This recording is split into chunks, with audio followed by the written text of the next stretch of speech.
9 Juni 2011. Kisah seorang putri, bak cerita Cinderella, menyebar di dunia maya.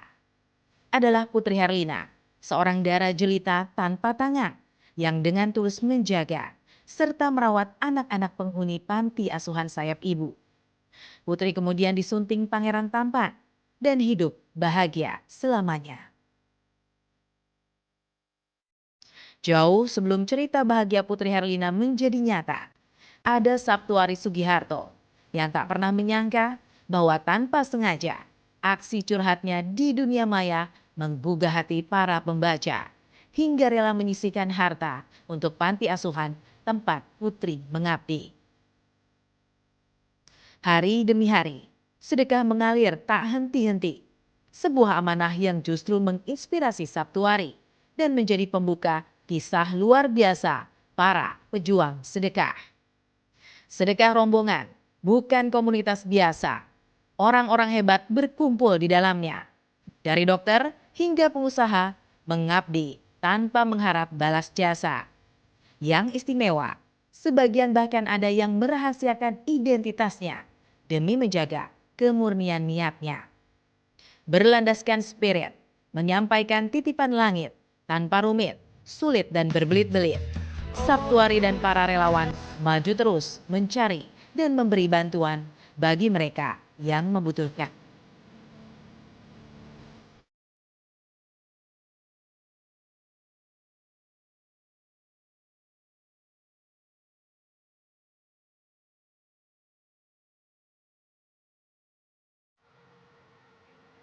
Tadi terakhir ya gambarnya, Mas Sabtuari bersama dengan relawan lagi ngitungin uang begitu, itu uang sedekah gitu. Uang rampasan. Uang rampasan. Kenapa sih orang-orang percaya gitu Mas ini ngelola uangnya ini? Penasaran nih. Saya juga nggak tahu karena waktu itu gimana ya, semua tuh respon apa namanya, asal nulis ngetik, ada sesuatu yang saya pengen ungkapkan melalui blog. Dan ketika orang membaca, ketika saya ngetik itu saya nangis. Yang baca pasti ikutan nangis, energinya itu sampai. Ya, itu ketika saya udah bilang, yuk teman-teman kita bantu, tiba-tiba rekening yang sudah saya siapkan mulai terisi. Jadi memang kepercayaan ini bukan hanya faktor kebetulan saja, tapi memang proses dari mana kita juga menghimbau, mengajak, tapi juga terjun langsung. Kita buktikan dengan foto-foto, akhirnya banyak orang yang ikut tergerak. Gitu Berapa loh. lama prosesnya? Sekarang kita sudah 4 tahun. Dari awal itu, sebelum SR berdiri, sedekah rombongan berdiri, sebenarnya kejadian yang membuka itu ketika Merapi meletus. 2010 itu letusan besar di Jogja. Mbah Marijan meninggal waktu itu. Pengungsi turun ke bawah sampai menuh di gor-gor di Jogja. Saya waktu itu mulai berpikir harusnya saya bisa melakukan sesuatu. Belum pakai nama sedekah rombongan waktu itu. Ada waktu itu broadcast lewat BBM, lewat Facebook, lewat sosial media. Siapa yang mau nyumbang lewat Merapi?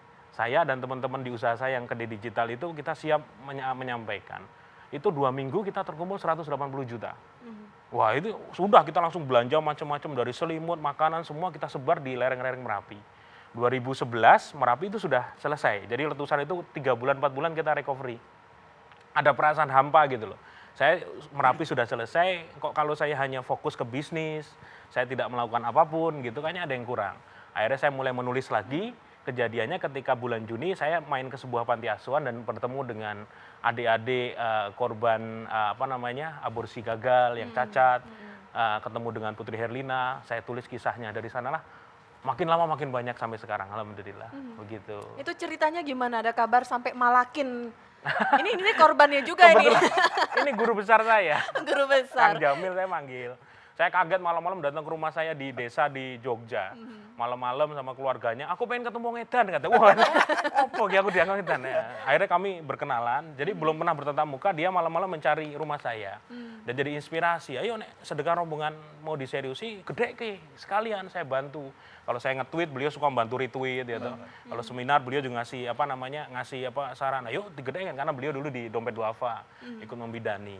Bahkan mulai mengajak ketika kebetulan saya juga sering berbagi ilmu di seminar-seminar, selesai acara saya sering ajak, yuk teman-teman kalau hidup kita mau dimudahkan ya kita harus memudahkan orang lain. Kami di Sedekah Rombongan punya puluhan pasien yang sakit, yang tinggal di rumah singgah yang kami kelola, bantu bareng-bareng. Kami tidak bisa membalas apapun karena kami para kurir relawan di Sedekah Rombongan kami tidak digaji. Sulit tidak untuk meyakinkan orang-orang menjadi relawan? Kalau relawan, alhamdulillah benar Kang Jamil. Jadi orang-orang yang energinya sama akan dipertemukan. Saya tidak menyangka bahwa dulu saya akan sendirian, hanya dibantu dengan istri saya datang ke panti-panti asuhan 3 bulan, sampai akhirnya mentok kalau kita hanya berdua nggak bakal bisa.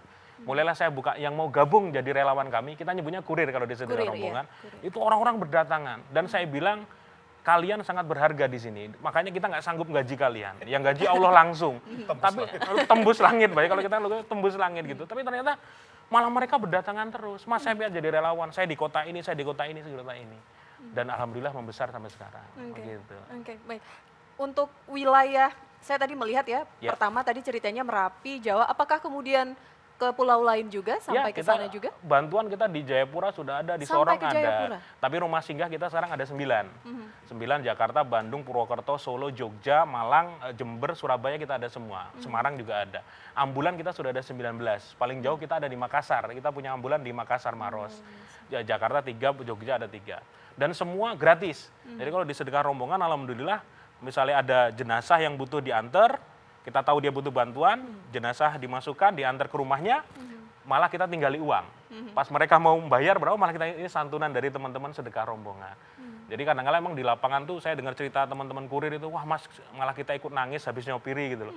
Sudah membawa jenazah dan keluarga kita bantu, itu buat mereka luar biasa ya. Kalau Anda pribadi sendiri apa pengalaman yang sampai saat ini berkesan? Saya di sela waktu saya ngurusi bisnis, ketika saya di Jogja ya saya tetap punya waktu nyopiri ambulan juga.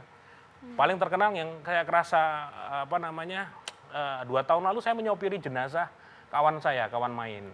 Ada kawan main saya waktu kecil meninggal kecelakaan dan saya menyopiri dari Klaten ke Jogja.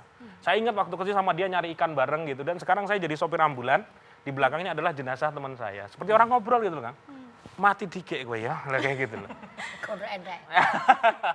Dalam arti ini luar biasa gitu. Dan di luar sana setiap saya dikirimi foto, kita punya grup di WhatsApp, tempat berkumpul para kurir yang mengirimkan foto. Mas, Simbah ini nggak punya BPJS, nggak punya jaminan dari pemerintah. Dan ketika kita datang, kita nggak bawa embel-embel apapun. Nggak usah ditanya KTP, nggak usah ditanya kakak, segala macam. Nggak mampu kita bawa, kita obatkan. Seperti itu. Dan ini cerita-cerita itu yang kadang-kala walaupun saya tidak mengenal langsung di pasien-pasien di seluruh kota, saya hanya bersyukur ya Allah, semoga yang saya mulai ini menjadi warisan buat orang banyak nantinya. Sedekah Rombongan harus terus berjalan. Jeh Mbak, seperti wah ini luar biasa. Saya di bandara tadi hampir nangis ketemu beliau gitu loh. Bayangkan puluhan tahun Kang, bagi sego, nasi dibagi sama beliau konsisten. Menurut saya ini luar biasa. Sedekah itu banyak bentuknya ya, tadi Betul, menyupiri ambulan, kalau Mbah tadi bagiin nasi, dan juga mengajarkan, ada beberapa yang diajarkan mengaji tidak membayar Mbak ya, dihitung sedekah juga ya, ibadah. Baik. Macul pro bas 10.000. Artinya apa Mbah? Kalau nyangkul 10.000. Baik, Kalau sedekah pripun Mbak, gimana? Kayak ibadah Mbak. ibadah. Ada lagi. Baik, nanti kita akan ngobrol lagi Mbak ya. Kami jeda dulu, gestur akan kembali sesaat lagi.